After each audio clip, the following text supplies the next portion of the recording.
A man named Mark wakes up early one morning and begins his usual routine to prepare for the day. Strangely, neither the water supply nor the electricity in his apartment is working, which immediately strikes him as unusual. Despite the inconvenience, he manages to get himself ready for work. However, when he heads for the exit, he realizes the main door is firmly locked. At the same time, his phone suddenly loses all signal.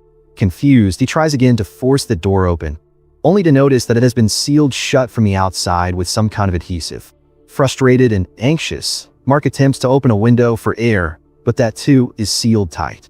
As he peers out, he notices residents in the building opposite his own banging desperately on their windows, pleading for help. On the street below, a group of individuals in hazmat suits walks calmly through the neighborhood, raising even more questions in his mind.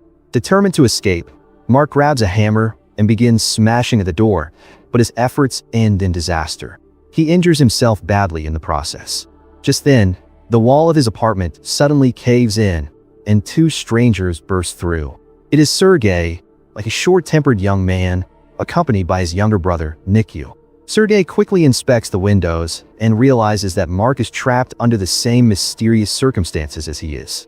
Before long, two more neighbors, Sally and Aiden, squeeze through the gap in the wall to join them.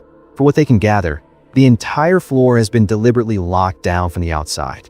Due to the fact that Aiden is a government officer, he is extremely concerned about the situation and believes that adverse events are going to take place. He makes frantic attempts to call for assistance, but his efforts are fruitless. The apartment's intercom rings, and a voice tells them to maintain their composure while the medical staff works to control the situation. The group, which was already terrified, is even more concerned about this.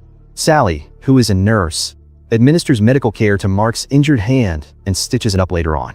A sudden memory of Mark's elderly neighbor, named Enid, comes to him as the two are engaging in idle chatter. Quickly, he gives Sergei the order to tear down the wall that separates her apartment from the rest of the building, and then he goes inside. When he finds her lying on the ground, he is fortunate enough to discover that Enid is just sleeping. Subsequently, the entire group gathers by the window to gain a clearer understanding of the unfolding events. As they walk around the neighborhood, they see workers dressed in hazmat suits constructing temporary medical tents. This time, the voice on the intercom suggests that everyone remain inside because there's been a leak of a toxic gas. Meanwhile, the intercom rings once more. Aiden, on the other hand, does not believe it. He is under the impression that the authorities are attempting to conceal from them something of enormous significance. Mark also notices a couple of medical personnel spraying disinfectants inside the building and attending to some infected people as they make their way to their camp. A sniper unexpectedly shoots a man who is trying to escape and save himself, and finally, he dies.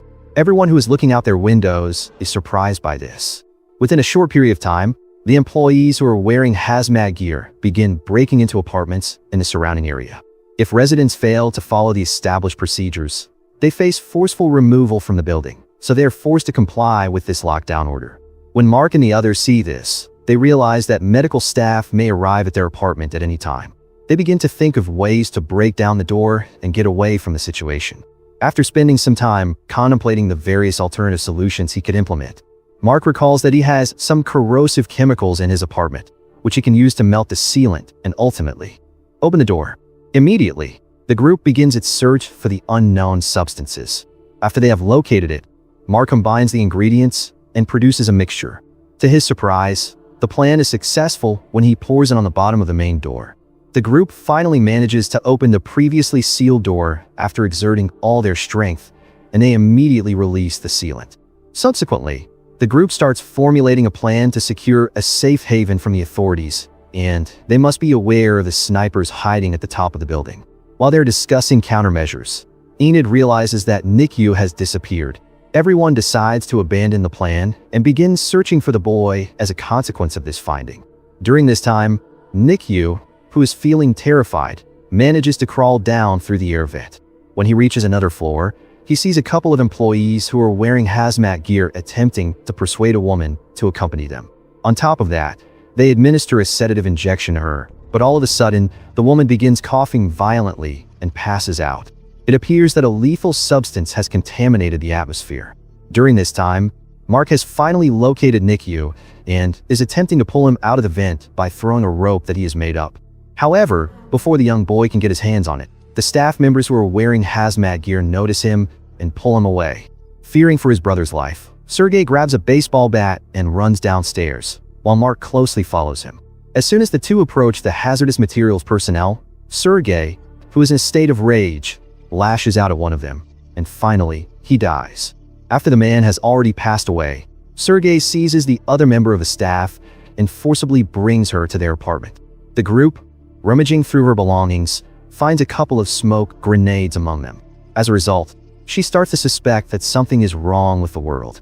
Sergei drags the female employee to the window and displays her to the other people. Mark attempts to question the female employee, but he is unsuccessful. Following the tying of the girl, Mark engages in a conversation with her in a gentle manner and inquires about the situation.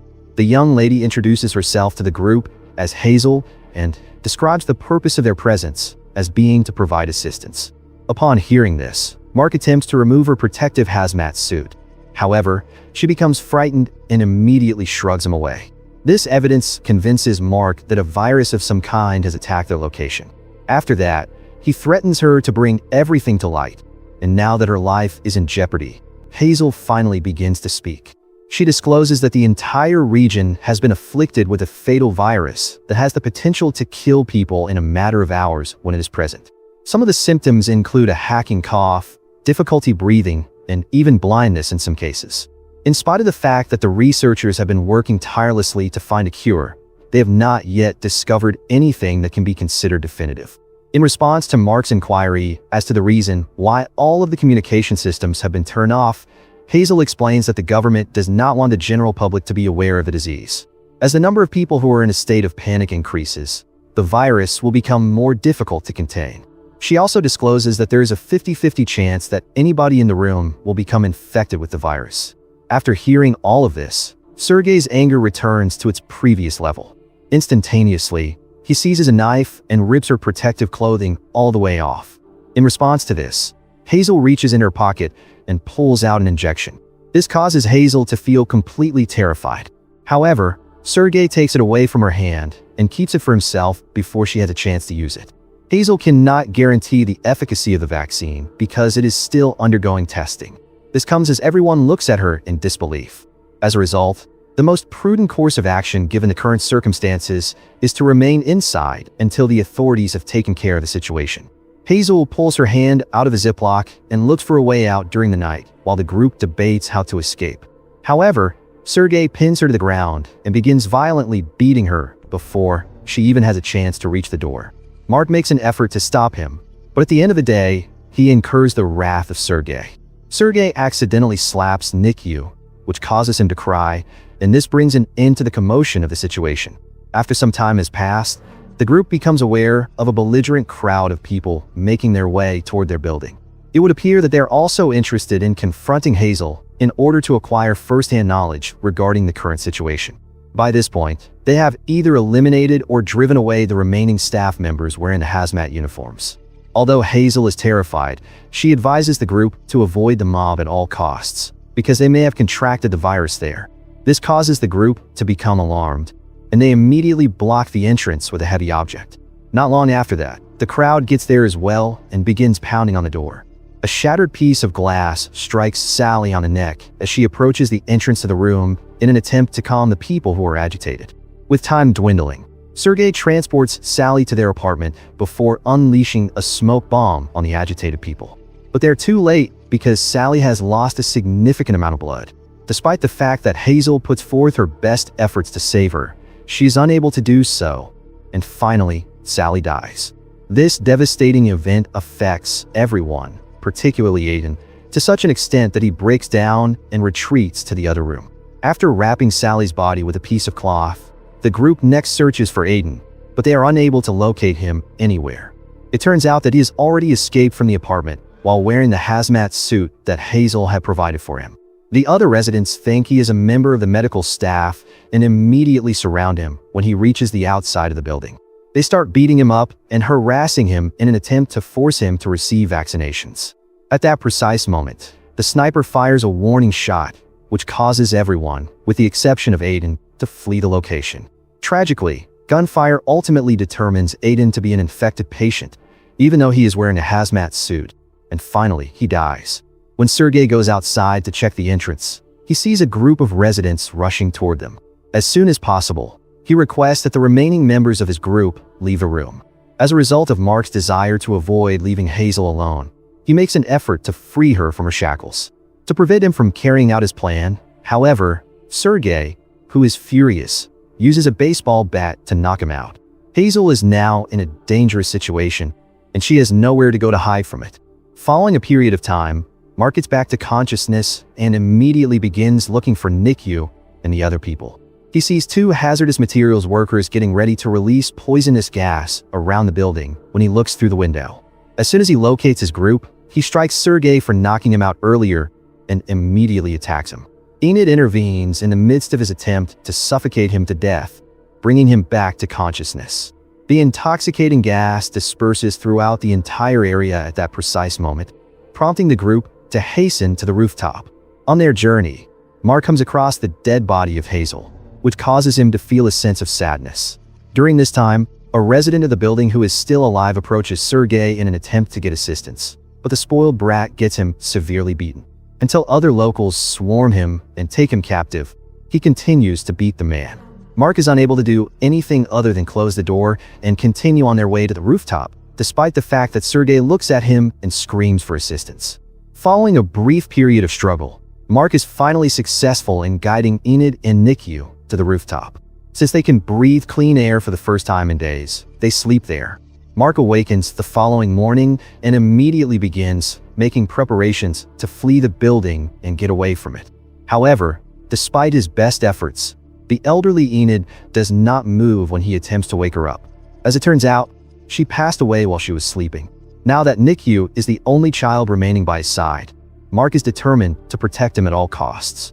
He instructs the young boy to assume that he is participating in a game and to close his eyes for as long as he is able to do so. After that, he brings Nikyu down to the base of the stairs while carrying him on his back. On the way, Mark comes across a large number of dead bodies, which causes him to become upset. However, he continues on with his journey. It is finally his dogged determination that pays off, as the two of them are able to successfully escape the building. When Mark looks around for assistance, he finds that no one is present. Even the inhabitants of the concentration camps have fled. In an instant, he becomes aware of an announcement that is being circulated, advising people to remain inside. As a consequence of this, Mark dons a hazardous materials suit and takes Nikki with him as they leave the territory.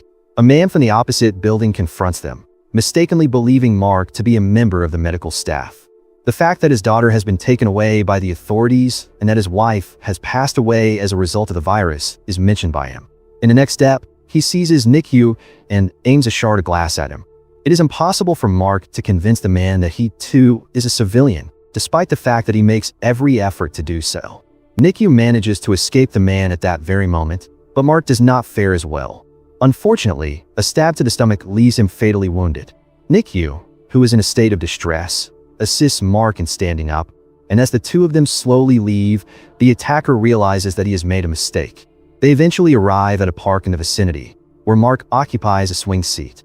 In the following step, he hands Nikyu his mobile phone and instructs him to make a call as soon as the phone is connected to the grid.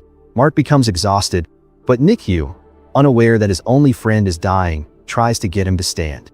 Then, shortly after taking a nap, he informs Nikyu that he will be joining him. Mark eventually succumbs to his injuries, while the young boy continues on his journey, even though he believes it. Nikyu is taken captive by a couple of staff members who are dressed in hazmat gear and are administering a sedative to him. He opens his eyes and discovers that he is surrounded by other children of the same age.